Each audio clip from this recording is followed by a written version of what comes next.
Bonjour à tous, nous voici de retour sur le plateau vidéo du village des recruteurs de Villeurbanne, 4e édition, je vous le rappelle, ici au pied de l'hôtel de ville jusqu'à demain soir. Et on va parler des cadres avec Manuel Santos, le délégué régional Auvergne-Rhône-Alpes de l'APEC, l'association pour l'emploi des cadres. Bonjour. Bonjour. Première question, est-ce que on recrute des cadres sur une opération comme le village des recruteurs ? Écoutez, si on parle du recrutement de cadres, je pense qu'aujourd'hui les entreprises sont sur tous les canaux pour recruter les cadres, puisque le recrutement des cadres devient une vraie problématique dans les entreprises et que le taux de chômage des cadres étant inférieur à 3,5 aujourd'hui, vous comprenez bien que toutes les opportunités comme celle d'aujourd'hui de ce village sont à saisir pour les entreprises. Très concrètement, ça veut dire que les entreprises ont plus de mal aujourd'hui à recruter un cadre qu'un salarié ?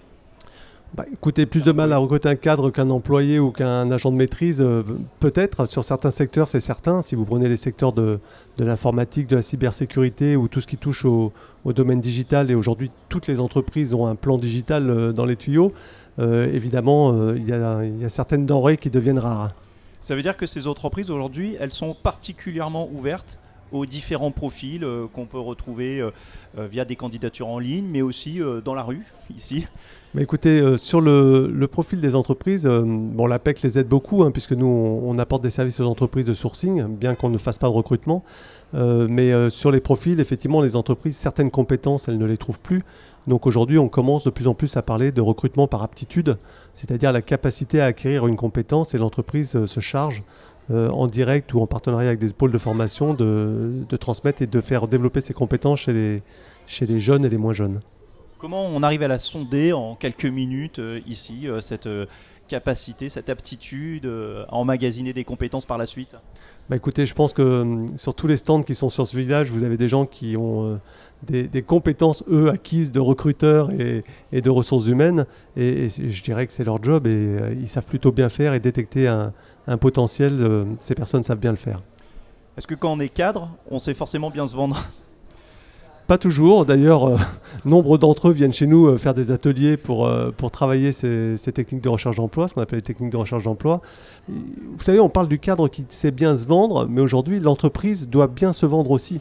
C'est-à-dire que le rapport de force est inversé aujourd'hui ? Pas complètement inversé, mais il prend une tendance. C'est qu'effectivement, aujourd'hui, une entreprise, on parle de marque employeur, une entreprise doit aujourd'hui être capable de développer une marque employeur qui donne envie à des jeunes diplômés, à des seniors, à des cadres expérimentés, de répondre chez eux aux offres. C'est-à-dire quand vous avez une enseigne connue, je ne citerai pas de marque, mais si vous êtes une marque connue et réputée, naturellement les gens vont avoir tendance à envoyer leur CV, mais le cœur de cible de l'APEC et les entreprises qu'on aide le plus sont les TPE et les PME.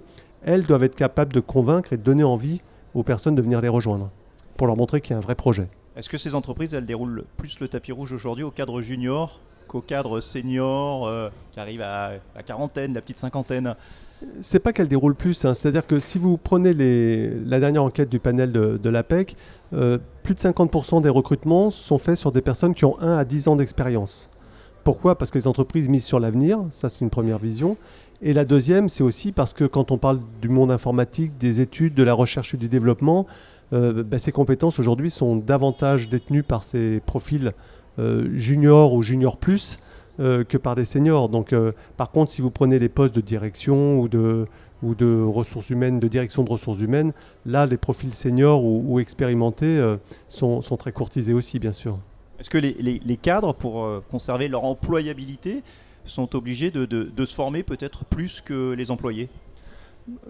De toute façon, les chiffres le disent, et d'ailleurs, ça fait parfois polémique, les cadres se forment beaucoup, mais c'est indispensable parce que vous ne managez plus aujourd'hui les équipes comme vous managiez il y a 10, 15, 20 ans.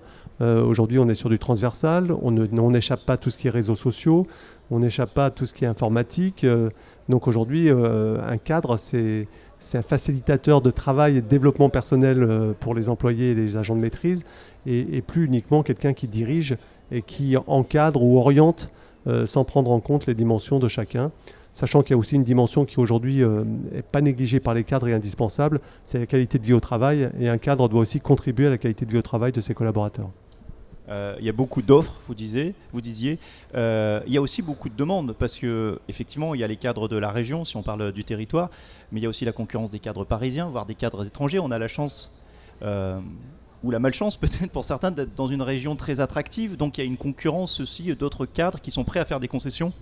Ah bah écoutez, c'est pas de la concurrence, c'est une aubaine pour notre région, puisqu'on a effectivement la chance d'être dans une région très dynamique, attractive sur un plan économique. Vous avez par exemple à Lyon le quartier de la Part-Dieu qui se rénove complètement et qui sera métamorphosé dans 3-4 ans. Vous avez Grenoble qui est une ville très dynamique, Clermont-Ferrand à une échelle plus petite, mais qui est une ville où il y a beaucoup de compétences. Donc que les cadres d'ailleurs viennent nous rejoindre, c'est excellent. Et après, sur les concessions qu'ils ont à faire, je crois que la concession de se retrouver dans une région économique favorable, près des montagnes, pas trop loin de la mer et avec une qualité de vie pour toute la famille, je pense qu'il y en a qui sont prêts à faire d'autres concessions que celle-ci. Juste un mot pour finir, pour revenir sur l'objet du salon. Les secteurs aujourd'hui, ici dans la région, qui connaissent la plus forte pénurie de cadres, qui ont le plus de besoins, ce sont lesquels? Écoutez, sur la région, on a une croissance extraordinaire l'année dernière, puisqu'on a eu 23% de recrutement en plus, pour atteindre près de 28 000 recrutements. On en prévoit entre 29 et 32 000 cette année. Le secteur qui recrute le plus, c'est toujours le service, ça c'est évident, avec l'industrie qui vient, mais loin derrière, puisque vous avez 67%, je crois, pour le service et 21% pour l'industrie.